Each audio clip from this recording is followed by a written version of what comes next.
Survei LSJ, publik nilai Ganjar Pranowo paling cocok jadi cawapres Prabowo. Gubernur Jawa Tengah, Jateng, Ganjar Pranowo dianggap paling cocok mendampingi Prabowo Subianto menjadi calon wakil presiden, cawapres, di Pilpres 2024 mendatang.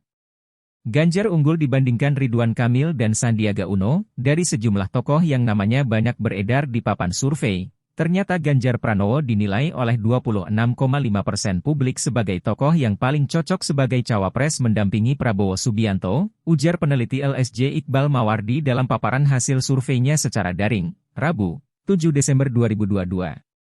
Baca juga, survei LSJ, pendukung Jokowi alihkan pilihan ke Prabowo di Pilpres 2024. Nama tokoh kedua yang juga dianggap cocok mendampingi Prabowo menurut publik adalah Gubernur Jawa Barat, Jabar, Ridwan Kamil.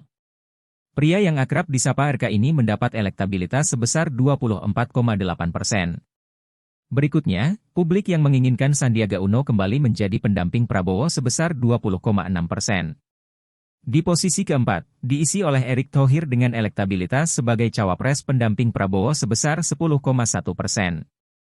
Berikutnya, Agus Harimurti Yudhoyono, PAHY, sebesar 8,2%.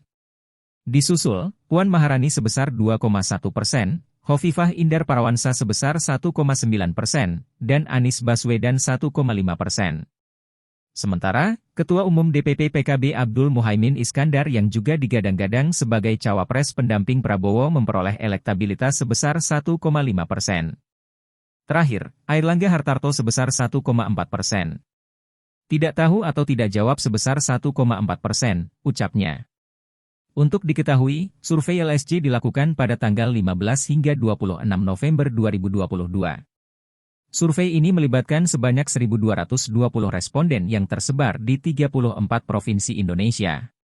Baca juga, kembali jenguk pengungsi, Prabowo peluk hangat korban gempa Cianjur. Metode pengambilan sampel sendiri dilakukan dengan teknik acak bertahap atau multi-stage random sampling.